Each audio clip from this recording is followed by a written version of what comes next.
Well, it's nice and cool today, but we are getting hot, hot, hot in the Cocoa backyard right now. And we are joined today by Kelly Austin Rollo, who is kind enough to be back here with us. And Kelly, you said that this is perfect weather for what you're doing right now, right? This is just great.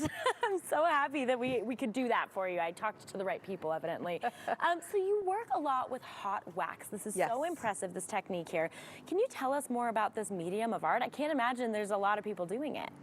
There's actually more and more all the time, but encaustic is beeswax and Damar resin crystals, which makes the beeswax harder when it cures, so it's a more durable finish. Yeah, I can imagine, and this I'm sure doesn't, you know, for those people at home who have kids and who have people running around, this I'm sure can endure so much. So what exactly, you said it's the beeswax, but what else goes into making a piece like this? We've been watching you do it throughout the morning. So it's encaustic paint, which I have a palette here, and it's melted. Oh, wow. It's just your typical pancake griddle. Sure.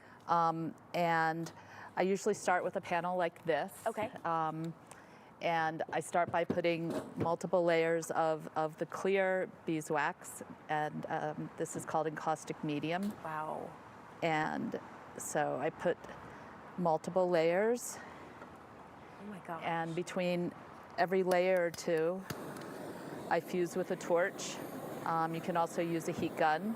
Okay. I personally prefer the torch. Yeah, I can imagine. I do want to remind people, Kelly is a professional. Don't just try this at home. This is not something that you just kind of do on a whim, but you obviously have picked this up over time. Kelly, how did you get into doing something like this? Because again, it's just so unique. I moved to Denver in 2016, and I was working at a studio space called the Art Gym. Okay.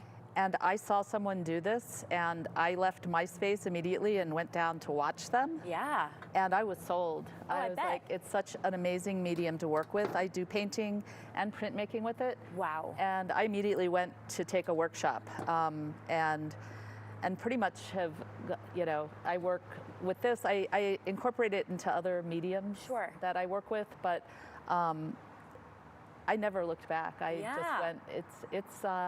It has a lot. You can do a lot with it. You can create texture. You can create smoothness. You can build up. You can scrape back. Right. And I also, the printmaking component is really fun, which is a whole different process than this. Oh, I'm sure. Yeah. I like it too, because even just watching it, and I'm sure you guys at home can tell, it's actually very soothing and relaxing to just watch you do this. Yes. Which is, so I can imagine that it's the same for you as you're doing it, right? Yes, it is. Yeah, it is. And it smells good. You can smell. It does. It smells great. It smells like fall. Yes. Oh my gosh. So tell me more about the layering that you're doing now with the different colors. How do you decide what colors to use next? I mean, where's your inspiration come from? Right now, my inspiration, I like the combination of the sort of the oranges and the blues right now. It kind of feels sort of a Santa Fe, like fall combination. I kind of picked a variety of colors. I think because just to show that you can layer it and sort of see through and the translucency. Yeah.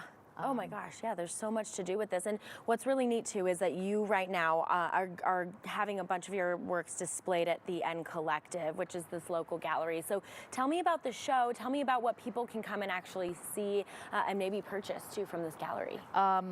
Yes, I created a series of small pieces.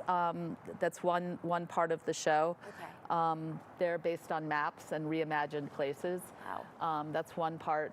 The other part of the show is a series of 8 pieces that I've done previously that I thought I could take to another level by renewing them. Oh, wow. I think as my skills have built over the last 3 or 4 years, that I took some large pieces that I created in the beginning and sort of redid them and renewed them and added my new skills to them and created some really nice sort of bigger pieces that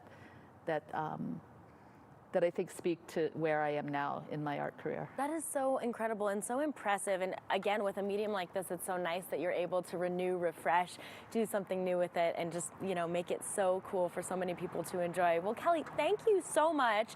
I think what you do is so impressive, so incredible. I really don't think we've had anything like this on the show, but we really appreciate you taking the time to share more about your medium. Oh, thank you. Yes, of course. And guys, this is so impressive. Again, you can actually see this art and potentially purchase it for yourself. Go check out Kelly's Renew and Regeneration exhibit. It's at the Nkollectiv Gallery now through October 15th, and you can learn more at nkollectiv.com.